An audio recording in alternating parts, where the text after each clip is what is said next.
Well, hello, everyone. Welcome to the Nurse Wellness Leaders Meetup. Super excited to be joined by these wonderful ladies. Go ahead, introduce yourself, ladies. What are we talking about today? Courageous conversations. Yeah, go ahead. Yes, so my name is Wendy Garvin Mayo. I'm a nurse practitioner, stress solution strategist, and I'm so excited to be part of the Nurse Wellness Leaders and super excited to have this conversation tonight. So I'm Michelle, and I am a nurse practitioner, and I'm a fertility and women's health coach. And I am very excited to be having this conversation tonight about courageous conversations because I've been having them, it seems like, very regular. So this should be a great talk. Yeah, for sure. And my name is Fallon Lopez. I'm a registered nurse and also a certified health and wellness coach. I'm the CEO of Are You Well? So I help empower nurses to take back their health and healing so that they can find their voice again and prevent burnout. So how did we get to this conversation of courageous conversations? Oh, I'm sorry, Fallon. Can we have Roseanne introduce herself? Yes. Okay. I'm Roseanne. I am a public health nurse, and also I work in construction. So I have a lot of conversations, but they're not necessarily all courageous. So I'm excited for this conversation. Yeah, Roseanne, you're the boss too. So Yeah. I can't wait to hear your perspective on this whole topic, being a leader in your role. So yeah, awesome. I think what got us our minds thinking about it and everything going, just thinking about it recently was Wendy had a conversation with a leader recently on her podcast that really got me thinking about conversations around mental health. And then just speaking to other nurses, we just got into a conversation. She was supposed to be here, another friend of mine, Desiree. We got into a conversation about nurses actually. Okay, what happens after we recover from burnout? How do we start moving forward? What are the things that we start doing, so to prevent burnout? And a topic came up, having conversations, having those boundary talks, whatever that looks like with upper management. What does that look like? And so, yeah, Wendy, I'd love for you to share more about your podcast the other day. Yeah, so I had a podcast guest. Her name was Rhonda, and we were talking about mental health in the workplace. And she shared her story about, not feeling supported because, she has a diagnosis of mental health. But I think what's really telling about that in terms of courageous conversations is you just don't resign from the job. You really try to hold leaders accountable. And what I named that podcast, that episode was, what's the role of leaders in terms of mental health? And especially now in nursing, as we know, nurses are suffering from physical and mental illnesses, right? Whether they're suffering in silence, because mental health you can't always see, so you don't want to assume. So courageous conversations, in my mind, is really being an advocate, right? So as nurses, I think we need to just back up a little bit and really see ourselves as leaders. We are leaders in the field. I don't care what you do. If you're on the front lines in construction or you're an entrepreneur, we are leaders because we are brilliant individuals and we have so much to give, right? But with that title comes with you having courageous conversations. So if you see something, say something, that kind of thing. So in the podcast, we just talked about, what are leaders' responsibilities in terms of mental health? And then I kind of flipped it in terms of nursing and healthcare, because everything that's going on now, a lot of nurses are suffering from PTSD, anxiety, depression, and other things. So how do we kind of play a role in starting courageous conversations to talk about mental health and other things that may be going on in nursing that's impacting us? Yeah, that was really good, for sure. I was like, how do we talk about this? even before the pandemic, we were dealing with a lot of these things. But I know Michelle had some courageous conversations, or anybody else that's joining. I see somebody else. Hi, Sharon, Sharon. welcome. We're just Welcome. getting started. So glad that you've joined us. Feel free to hop in whenever you have a moment. But yeah, so what are some courageous conversations, or what do you think are some courageous conversations to have? I think you have to, oh, Michelle, I see Michelle getting off of mute. So Michelle, go ahead. I'll let you answer that one. Sorry, I was having a little snack, but I think, so two things that came up. One was the word boundaries, right? And honoring boundaries, and the way that we honor boundaries is by speaking up for our boundaries and not being ashamed to have those boundaries. And then the second thing that came up, which kind of spoke to me, was instead of leaving, advocating. I think that if you just use those two as a jump off point, right? Protecting your space, protecting yourself. Those are two very vulnerable places to be in. And takes a lot of courage to then go and advocate. And yes, you're advocating for yourself, but if you think about it, if your boundaries are being crossed, somebody else's boundaries are being crossed. So ultimately, you're advocating for someone else within your circle. So thinking about it this way helps you to maybe start the conversation. Yeah, for sure. Yeah, and I also think when you think about take off the word courageous, just a conversation. So I think it's courageous when you have some, you're hesitant, right? Or you feel like you're going to hurt someone's feelings or something like that. But it's really just a conversation, right? And I think, what goes along with that, when you ask the question, I was thinking about assessing the situation, what's happening, right? So even within yourself, like Michelle was saying, boundaries and being an advocate, but like what's going on? And in terms of like nursing now, so much is going on, right? And I always say, if you're a nurse, on the front lines, or, you're not working on the front lines, you're in a non-traditional role, or you're a retired nurse, you can still have an impact. So you can still have these conversations that's going to have a positive impact on the people who are still working in the hospital. So I think it's just really having the conversation. So Michelle and I, talked about this a little earlier about what are the facts, right? So to make the conversation kind of go, you want to lead with objective data, right? And we all know about that because we're familiar with SOAP notes, right? So what is your objective data? Then your subjective data comes in with how does it impact you? What is your story around it? Right. And then you also allow time and space for the other person to insert their experience or how they're interpreting what you're saying in terms of your facts and your stories. And then from there, you can come up with, what do we do about it? And it really is a conversation. But I think if you can think about facts, so subjective, objective, allow them to kind of state, their opinion or their story, and then you can kind of take it and what can we do about it? I think it becomes more of a conversation. You could take the courageous off of it, but I think courageous is something that we kind of add to it, right? Depends on how we're feeling about that conversation. Does that make sense? Yeah, yeah. So what are some conversations examples? Because I need some examples. What are some things that we could have conversations around? Like Michelle brought up boundaries. And then a post that I wrote, I was saying like, these are some things that I thought, like asking for PTO or making a complaint, or what are some examples where maybe you've had to have some conversations, and how did it go for you? Anybody? Roseanne, you want to chime in? I see your mic's open. I think a piece of it is workload.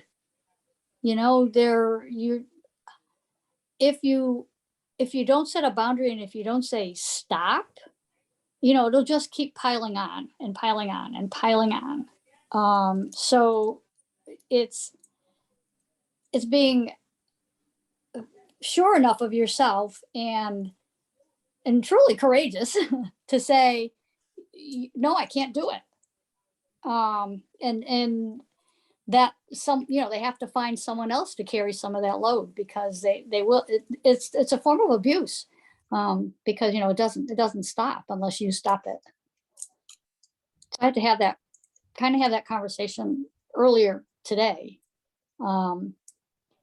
And the room got really, really quiet. But and the conversation will continue tomorrow. So it's not an easy conversation. It's uncomfortable. Yeah, what makes it so uncomfortable? What makes us have that angst to even say like, hey, this is too much? Is it the fact that like we kind of show off our vulnerability in that moment? Yeah, I think that a part of it, a piece of it maybe is, as female,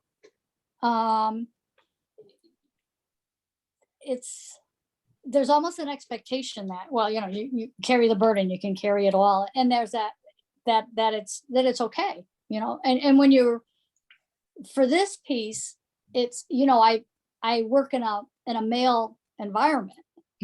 So it becomes, there's still that male female split, and there's still the glass ceiling that still hasn't gone away. Concrete ceiling. Concrete ceiling. Yeah, true. Yeah, because it's not breaking yet. There's a few cracks and a little water sweeping through, but that's about it. So it's getting through that male dominant world where it's, you're equals. There's, no one's better than anybody else, but you're equals, and it's getting that point across without being viewed as complaining or squeaky or female. It's just gorgeous. It's like, so it's getting past that. It's there's a lot of what I say, they won't dare cross me, but that's the crowd, and it depends on which group you're working with. So it's very segmented. Yeah, I wow. also think nurses too. I think, and I think we can all attest to this, depending on what part of our career we experience this, but a lot of nurses. Hello. Hi, Sharon. Hey, Sharon. Sharon, can you hear us?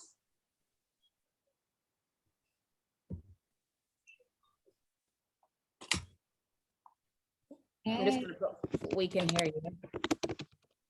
Can you hear us? Oh, okay. There you go. I was doing the same thing. I was typing a note. I'll take mine away.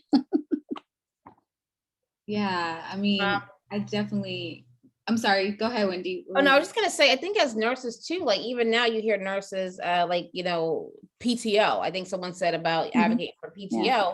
Nurses, know they need a break, but, I don't want to hurt anyone's feelings. Oh, they're depending on me. Or I don't want to let people down. Oh, this and that. We're so concerned about other people that we don't want to advocate for ourselves. And sometimes I think that kind of goes into courageous conversations, right? You don't want to hurt anyone's feelings. You're concerned about how they're going to feel. But I think when you lead with facts, right, that objective data, I think it softens that conversation, right? Because you're not just in your feelings, or like Roseanne was saying, being a squeaky wheel, right? It's not just about, I feel, or it's making me, or you, or, you're not pointing fingers, but you are being constructive in a sense.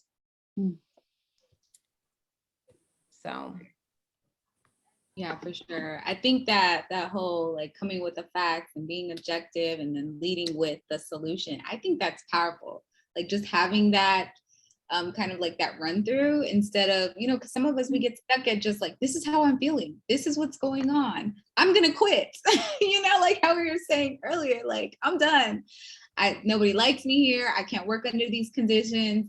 Instead of pushing forward, we're sometimes quick to like, okay, I'm out, like I'm done with this, versus like leaning into it and trying to, okay, what can I learn from this? What can I grow from this? I think that has been a challenge for me, especially in my area where I'm working, because like you said, like I don't want to be too much. I don't want to rock the boat too much. I don't want to appear like I need more of an orientation. That was my thing. I felt like I didn't have enough orientation to get into this position. I was working as a critical care nurse and transitioning into a transplant nurse coordinator, completely different. And they wanted me to just get up and go. Okay, come on. Like they gave me like 3 weeks, maybe a month of real orientation. I'm not an Excel spreadsheet person. I don't know these things. And it took a lot for me to just be honest and say like, hey, I need more of orientation. And they frowned upon me. They were like, people need to, get up and go. And that was a challenge for me, but I had to learn from that, grow from that. I'm still learning from it. It's uncomfortable to see that, hey, I needed a little extra help. Yeah, I think that was just a conversation. It wasn't courageous, but it was a conversation. I applaud you for that, Fallon. I applaud you for even sharing your story. So thank you for doing that. And also feeling empowered to say what you need, opposed to, I was thinking imposter syndrome a little bit, but I think that comes from us not filling the gap that we see, right? It's kind of just living in that gap, but it's like, I need something. So what is it that you need? And advocating for you, say, hey, I need more orientation. Hey, I need more, hey, I need a mentor. And I don't think we do that enough, right? And I think that that's a characteristic of being a good leader. As a leader does not mean you know everything, right? And we're still learning. You have to have that open mind of I'm learning, but people will poo-poo it. And I also just want to say that it's their problem. It's not your problem. That's right. Yeah. So I'll just leave it there, and welcome, Sharon. I'm glad Hey, you Oh, Sharon. thank you. Hi, I'm still having technical difficulties, so I'll probably zip off and go to a different laptop, but that is so descriptive of what other people are feeling, Fallon, and they are afraid or whatever. It may not be afraid. Maybe they don't know that they can speak up. It is not that because you speak, you are going to get fired. There's different ways to, have a conversation, but people are afraid. And, as you're a nurse, and I've been one, I know we want to fix ourselves. We don't want to tell anybody else we have anything wrong with us. I've been there. I've done that. So I understand that too. But we are not programmed to advocate for ourselves. We put everyone else first. And the best thing that people can do is recognize that, yes, we are human. We have problems too. Things go wrong with us, and we should identify that and speak to it, because people are still throwing their pain into the closet and saying, oh, well, I can't tell anybody because then they'll think I'm not a good person or some other nonsense. And then we die. And I'm making that short story. And then we die because we don't ask people for help, because we're the helpers. We're human. We have issues. Speak to it. Your leaders, and let me just pause on that word, your leaders should be engaging all of you because that's their job, but they're not. That doesn't mean you shouldn't speak. Now, you're not going to curse them out, but collect your information. Like you said, you needed more time. They should know that. Yeah, they should have known that, but they didn't. So you ask for it. And then, you keep your little notes and collect your information and, go from there. Because sometimes it will work for you. They might say, oh, you never thought of that. No one ever told us before. Great, we can do it. But if no one ever asks, it will never change. Yeah. I think you bring up a good point, Sharon, about leaders. I think, leaders have to check themselves. Yeah. That's their job. That's their job, to take care of their little flock, even if it's a big flock. That's their job. But let me ask this, and as people say, if you all don't know me, and many of you don't, I am a very thoughtful person. So I'm the one that always asks questions. If you're in a class with me, you're like, oh my God, there she goes again. Yeah, I'm always thinking, and I'm observant, And then I will just collect data and then I'll ask a question and people will go, oh my gosh, nobody ever asked that before. Okay. And you don't have to answer the question, but it's back again about leaders. It's just a thought. How many of our nurse leaders are taught to be leaders? Has anyone had the experience where whoever's on your unit, they get a promotion and they get this new job? And they started, like Fallon, 3 weeks later, you're supposed to know what you're supposed to know. We don't teach it in nursing school.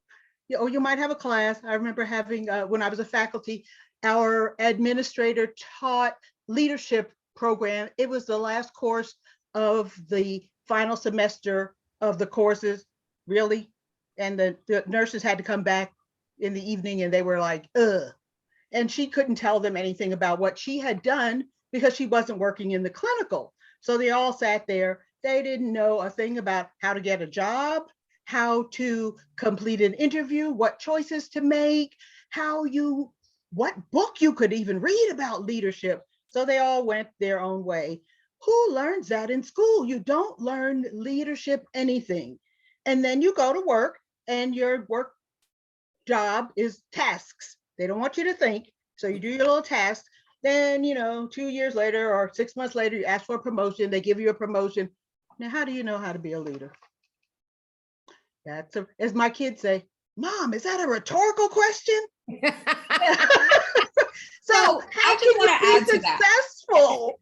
I just want to add to that. So how do you know when, you should advocate or trust yourself through it? You know what I mean? Like an obstacle comes, something, maybe you have to place a boundary, you're not sure. Like, how do you navigate that? How do you know to maybe advocate or to just push through anyways? Like, how do you, like sometimes you have to just trust yourself. Sometimes fear holds us back, Have you ever heard that? Like from stepping into things, maybe you have it within you, but how do you navigate that in your career? I'm just wondering, as you were speaking, I thought about that. Coaches and mentors. Yep, Can't, it's like a chicken hatching a little chick. The chick doesn't know what to do. The mommy has to help the chick or the chick will die. So that's what we miss as well. And I am a great fan of coaching, mentoring, and precepting and training or other substitute words, but new folks aren't told that either. They get out of school, oh, you're an RN. Yeah, what does that mean? What am I supposed to do when I get to my new job? I don't know. And it just is a blank, a spot that's continually missing. I've been a nurse a really long time, so I know I wasn't taught it. And I have a friend who is the assistant dean at a neighboring university. Well, they don't touch on that either. They do touch on, passing your NCLEX, but what else do you need to know before you get set to get to a new place where you've never been before? Yeah, I just want to take a minute to welcome Sarah Lee to the conversation. Hi, Sarah Lee. Thanks for being here. Hey, Sarah, welcome. That was great. Hi, thanks for having me. You're welcome. Michelle, your mic's open. I see your mic open there, Michelle. She's going, yeah. I was just gonna piggyback on finding mentors and coaches, because I think that in nursing as a culture, we have this thing where we don't want to say that we're struggling because then we appear like we're not knowledgeable or we don't know, or we're the weaker one. And then, we have nurses who aren't kind to people who speak up and say that they don't know. So finding people that you like their style of nursing, who your personalities mesh well, and having a conversation with them, like what worked for you, what didn't work for you. Do you mind if I call you? Even those take courage, because you're putting yourself in a vulnerable spot to be like, I noticed you doing well and I want to be like you, right? I want some characteristics of what you have. can you help me? So you're asking for help. So that takes courage to get there. And we don't do that in nursing. We pair people up for 2 weeks and then we're like, bye, good luck. You'll learn as you go. Check, check. The box is checked. The box is checked. See one, do one, teach one. Yeah. Bye. Yeah. And I just want to say something, and just in, the life that this world or life we're living right now is that I talk about this a lot about stress. Everyone knows I'm the stress person, but stress plays play a role in this. So in terms of leaders in stress, I talk to leaders a lot about the importance of managing their stress, because if you don't manage your stress, you're not going to be able to lead effectively. So Fallon, I'm sorry, I'll use you as an example. If your leader is stressed, don't have leadership skills, don't have any training, then where does that leave you?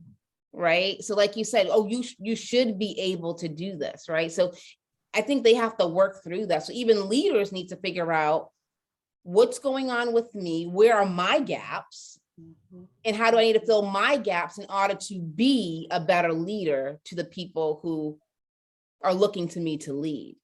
But Fallon, even for you, your situation, I'm thinking more so of internal stressors by you being there and feeling a certain way about your abilities, right? And not feeling like you have the support. That's a lot of stress.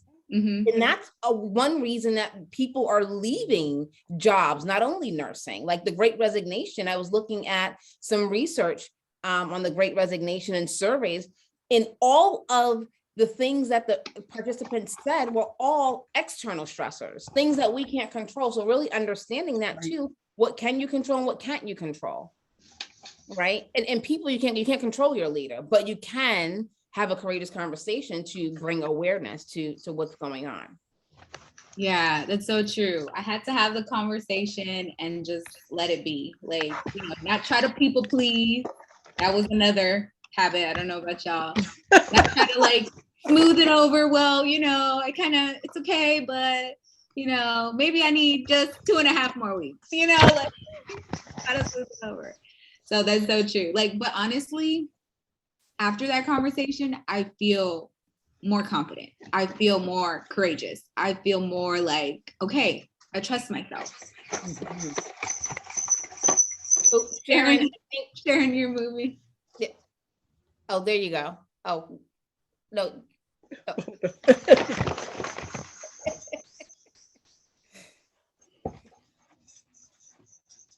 Hi, Shani, welcome. Hey, yeah. Is there a way we can just mute her for a moment while she's moving around? I'm muted. Wait, there it goes. I think it's because she has 2 devices on, so you get the feedback. Yeah. I think Wendy and I talked a little bit about before this conversation about once you do it once, right? You do feel a certain way. You feel empowered to continue having the conversations. And you can also see that it empowers people around you. Once they see you having the conversation, or once they see you advocating for yourself, it also empowers people around you. And I feel like for myself, it gets easier with time. That, sometimes depending on the subject, it can be hard.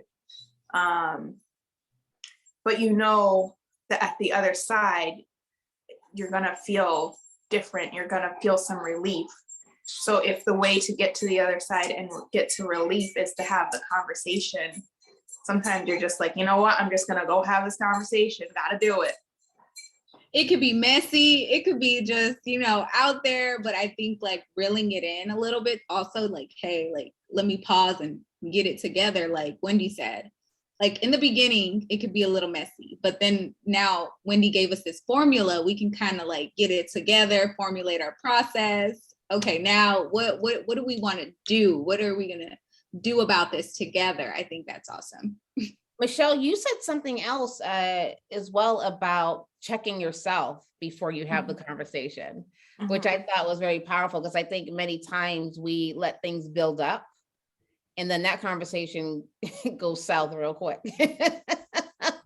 Don't let it build up. Yeah. That's hard though. Yeah. And I also just want to add to the conversation that because we are leaders and we're brilliant, you can have the courageous conversation, but things don't change. You have options. Don't feel stuck, right? As nurses, I know we want to please and we don't want to cross boundaries or X, Y, or Z, but we have options. And what it really comes down to you feeling comfortable, not only having the conversation, but feeling comfortable with your leader, the person who's leading you. Are you okay with this? Are they a good leader? Are they fulfilling your needs? You know what I mean? Like Sharon was saying, leaders, a lot of nurse leaders don't have training. But maybe this is not the person to lead you specifically at this time in your life. So just knowing that, not to feel stuck. And I feel like, right now, because of nursing shortage and stress and everything that's going on in the profession, a lot of nurses feel stuck. They feel stuck and they don't even realize how brilliant they are and how many options they have. You don't have to stay doing that one thing forever. So I just wanted to add that to the conversation, that, you got to just reassess what you're doing, where you are, who you're with. And is that the right place for you right now in this time in your life? So. That is so powerful. For sure. I think that was a huge shift for me. So for people that might not be feeling as empowered right now, how do you get to that empowered? I know Michelle was saying, once you do it once and then continue. And then Wendy, you had the soap process, but what are some other ways that we can, build and maybe get that courage if we don't have it? Well, let me say this, Fallon, and for you and any other, as I would say, young, new nurses, or even other nurses who think, once upon a time they had everything going and it now seems going south. Find a friend. Don't get or stay stuck in that place alone. That means you're going to have to be doing a little bit of assessment. If you've been, for instance, working on the unit with Michelle, but you've just kind of seen her and you don't really know her, but you've been kind of watching her because she looks like, wow, she's always knowing the answer to things and she's always available. She's, guiding people, but you're not connected with her. Hey, there's a friend for you to find.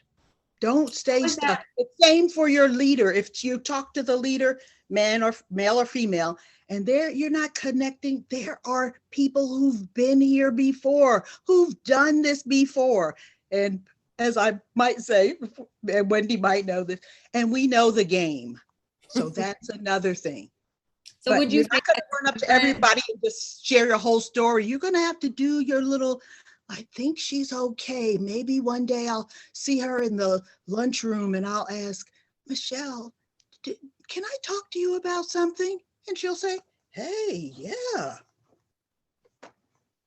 Is that different from a mentor and a friend? How is that like a little? Because you're just doing a test. You can't make her a mentor before you do the test and find out how comfortable you feel with her and if you can trust her. Don't just go giving your stuff to everybody. You'll be on social media. You won't want that. I'm joking with that, but this is what I'm saying. That's so real. you have to do a little bit of work because that's just the beginning. Because Michelle knows the system. She's been there. She knows who's going where, who's been where, who's done what, who are helpers, who are naysayers. And you can have a talk with her and or a coach that you find. I happen to be a nurse coach, and so I do a lot of this being found, but not enough. Because there are so many people who just don't want anyone to know that I'm having an issue. but Mhm. you can't keep this in. Mental health matters. You've got to be able to not go home. People are telling me they're sitting in their cars for an hour when they get home because they don't want to go talk to their kids, not one more time about the horrible day that they've had on the COVID unit. You Mhm. can't keep that in. It's not healthy. But you have to do a little bit of the work. Don't expect Michelle to come to you. You're just going to have to look around, and you will find that there are so many people who've already had a similar experience like you that can at least hold your hand or give you a hug or tell you, not yet, don't leave yet. These are some things that you can do. Maybe there's a supervisor to your supervisor who is able to talk to you. So find a partner, find a friend. Can I ask Roseanne, because Roseanne is the boss. Okay, Roseanne, how do you, like, being a manager, how do you, two questions. How do you empower the people who work for you to come to you? Like, how do you create that connection to say, like, they know, like, oh, I can go to Roseanne. We know she don't play, because we all know Roseanne don't play, but like, how do you let them know, like, how to come to you and what the conversation, to have a courageous conversation? Like, what do you do as a leader? Well, you build, I build anyway, like relationships, encouragement, reinforcement. I tell them I'm always straight with them. It's, you have it's a very, it's like there's no gray space. They're if they're doing, you let them know if you're having a challenge with something, don't be afraid to come and talk to me. We're going to talk straight. Let them know what they need to know. They let me know what they need to know. I don't know. We have very open conversations. I mean, they're not afraid to ask me questions. There isn't confrontation. There's always encouragement. I mean, it's always, you keep it on a positive tone, and you always let them know that they're doing, even the littlest things, it's good. The outcomes are good. So you're always looking for the positive, and staying away from, if you're having that conversation in your head and you're going, oh my God, that's not the conversation you have with them. It's always that they're doing a good job, that you want them to contribute to the conversation. You want to know what they think. You want to know what alternatives there are, what are different ways, because there's not just one way to do anything. There's always other ways, and you work on better ways. So you're looking at solutions and not a problem. So everything is a solution. So we really do keep it very positive, and open, and that, there are no, the only bad question is the unasked question. So it's, no matter how uncomfortable it is, you've got to ask the question. Don't be afraid to ask the question. So it's always an open door, and there's always somebody standing behind. All of a sudden you hear a little. So they're not afraid, even though they're afraid, they're not afraid to talk. And I don't think when we respect each other, so that there's that environment of respect. So which is really important. And you always, even if it's a brand new person who comes on, you start with that clean slate and that respect, and there's always expectation. I mean, I have really high expectations. But they know that too from the onset, that, there is no little bit, and they'll talk to other people who you've worked with before, and they have the same conversations. I mean, it's just constantly building those relationships, even when you don't know. It doesn't matter if it's the president of the university. I talk to them the same way I talk to the brand new person who just came in, who's a new hire. They know. I mean, this is it. This is what they get, and they know that's the coaches, everything. They're just, it's like, oh, please come see us. We haven't seen you. So it's a give and take, and you have the hard conversations too, but they know that those hard conversations are honest conversations.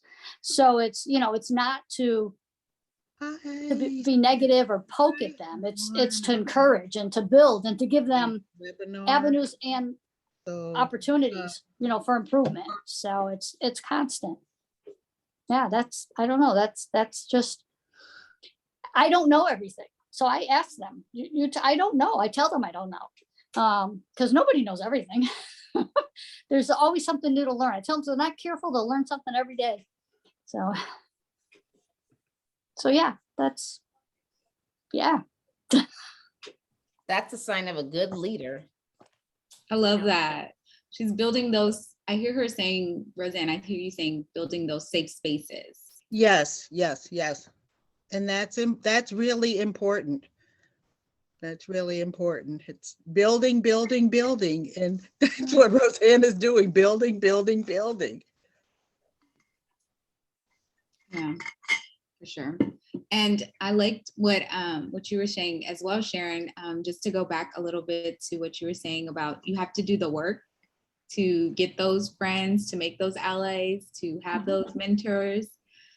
We can't just always, like Roseanne was saying, just always focus on the negative, like, oh, a conversation is going to be a confrontation. It's just going to lead to World War III, it's just, oh, it's going to come out negative. No, if you have that solution-based mindset, you're going to go in there. It's going to be tough, uncomfortable, but you got to do the work to get the results, right? So I loved how you both brought that together for me. Yeah, you might be surprised. It might be comfortable, but you learn how to advocate for yourself. You can't be the best nurse ever for every patient, and you're there laying on the floor because you didn't have what you needed to get your work done. And we have a thing about, helping everybody else, and we don't have what we need. We didn't even ask for our own whatever it is, PPE, lunch break, day off, and you're thinking, oh, I just can't because I'm new here. Well, now if you've met Roseanne, you understand. You just need to let her know what's going on with you, and she'll work with you to create a way to make it work for you. And Wendy has helped soften me a lot. Oh, well, thank you, Wendy. But it's really, I think, nurses are either stuck on we can't ask for help, or they never knew that we could because we're supposed to just be helping other people. Well, you can't pour from an empty cup.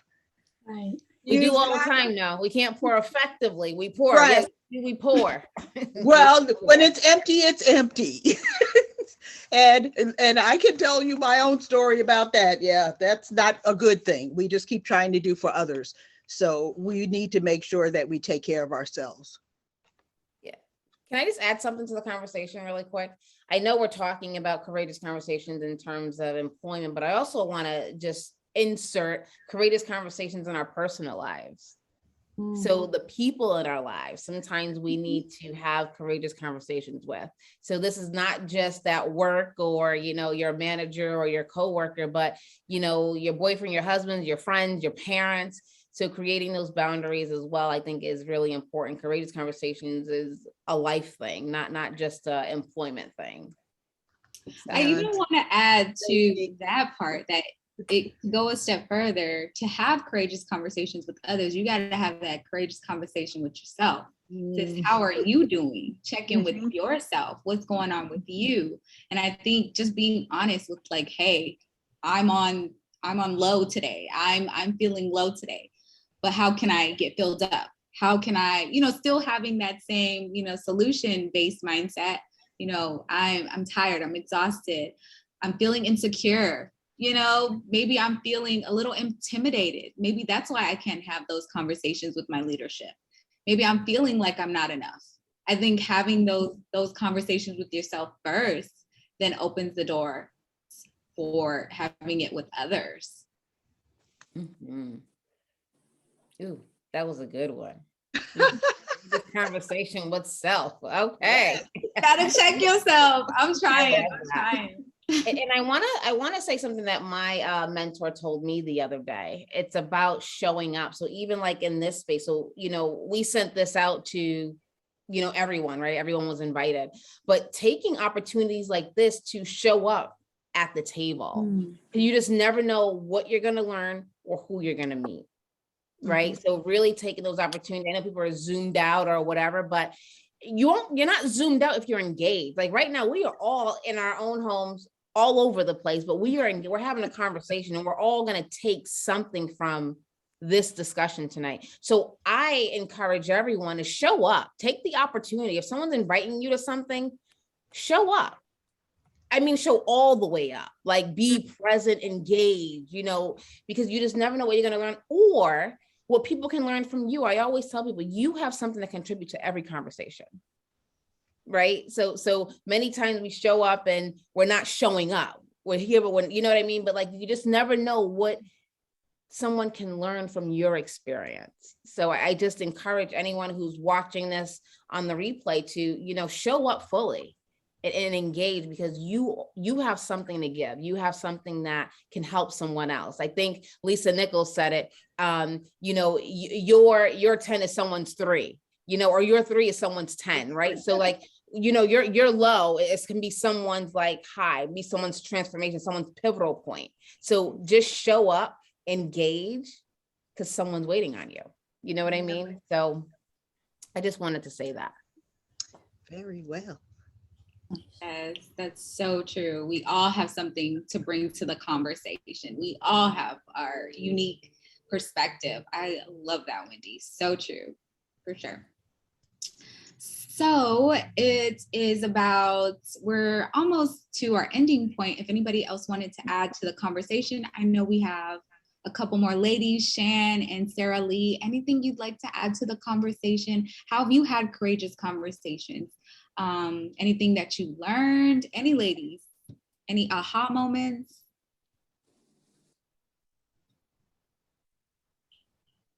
Sarah Lee is behind her camera smiling right now at the phone. So I know that. But maybe they stepped away. Michelle, I saw your mic open.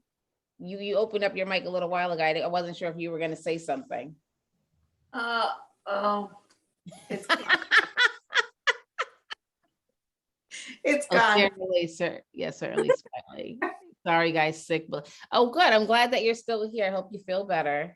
Thanks for being in the room. Yes, thanks for joining us. It's been an amazing conversation. I feel like we can use this courageousness and take it into all levels, like Wendy was saying, whether it's in the workplace with our loved ones. That's a whole nother conversation there too. Having those conversations with your loved ones, putting those boundaries up and not wanting to be so enmeshed. I think that's another thing that I struggle with, like especially with my parents, wanting to please them, wanting to be the good daughter and things like that. So that is another piece on that one as well. But I think definitely having those conversations with yourself first can definitely help you, practice that in the other conversations that you need to have, for sure. Wendy or Michelle, did y'all want to close this out or add anything else? No, I think that was my takeaway, having that courageous conversation with yourself. I think that was like a boom. Okay. All right. That was my takeaway, but this was great. I want to just thank you all for sharing your time and space with us and engaging. I love this. I love this. And we're going to continue to provide the space for us to have more conversations like this. Cool. Okay, Thank I you. want to thank you all for inviting me. And I want to say to Fallon and to everyone else, that was so great what you just shared about, making sure you share with yourself. Don't keep it in. Don't keep it in the closet. I had my own experience where I kept stuff in the closet for some months until I just was ready to jump off a bridge. And I'm really serious about that part. Don't keep it inside. So you've got to find some help around after you acknowledge your situation. Find help, please. Don't That keep part. it inside. That part. Yeah, for sure. Thank you for sharing that, Sharon. Yeah, we gotta let that sit for a moment. We gotta let that just It's real. It's real. It is real. Mental health matters. And if before, I've been a nurse for a long time, and I always, knew about mental health. And we know we had a social worker and all that. And I would refer the clients, patients, parents, and all that. I never thought a thing about it until I became a patient. And I was like, what? I learned so much. And if I did not have a psychiatrist when I had a stroke 3 years ago, I probably would have been dead, because I was stressed out, distressed, depressed. All I know is nursing. And then they told me I can't go back to work as a nurse. I was like, how's it going to feed my family? What am I going to do? What good am I? I can do a commercial now for mental health matters. And it absolutely does, because nobody can understand what you go through, whether it's, lost your job, lost your child, whatever, it's death. And it's those steps, those steps from school. Yeah, it is really like that. And as a nurse, you do see that, and you do like tasks for everybody else. You've never lived it. And when you get on that other side, it is dark. It is really dark. Really dark. I'll charge my presence to God, and he put the psychiatrist right there for me, or I wouldn't be here today. Because I didn't know. I just kept going in my closet and crying every day. That was not the answer. It was get help. It's get help. Don't keep it inside. Yeah, for sure. Oh my goodness. That is so true. Thank you for sharing that. Thank you. You know what? I have to get this out like ASAP, because that story, right? Someone is waiting for that right there, right now. So thank you so much for being here. Thank you for feeling so comfortable to share that with us. Yes. That was, I have chills going through my body. So, and I'm trying not to cry. But I practiced on not crying. I practiced on actually saying it, because it is really hard. It hasn't been easy. My mentor and coach is Dr. Cheryl Wood, and she is on me all the time.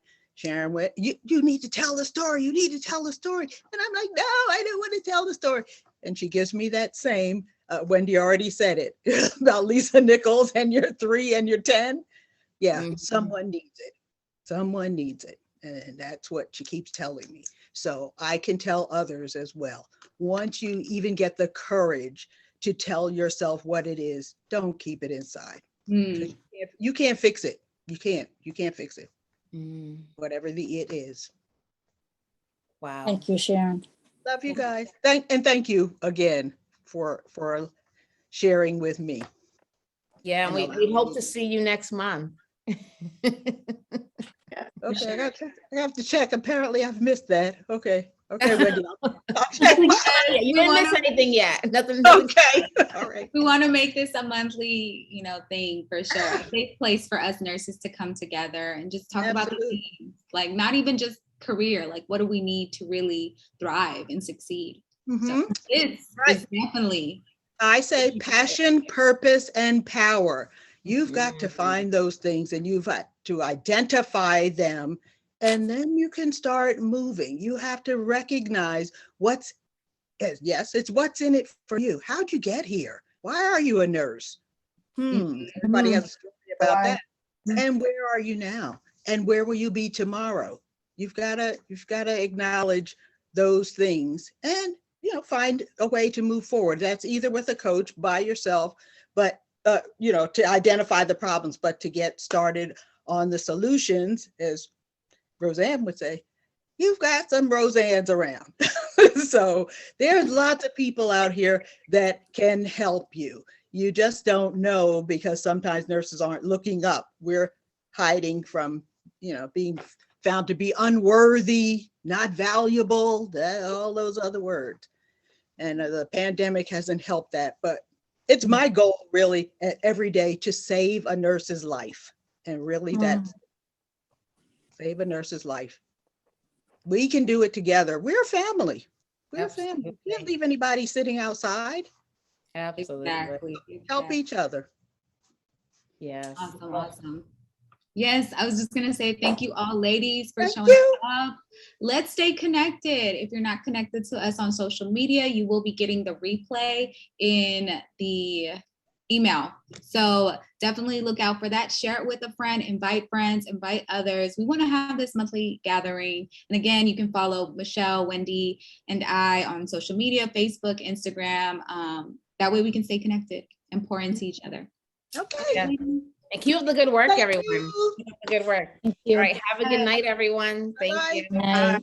Bye. Good night. Thank you.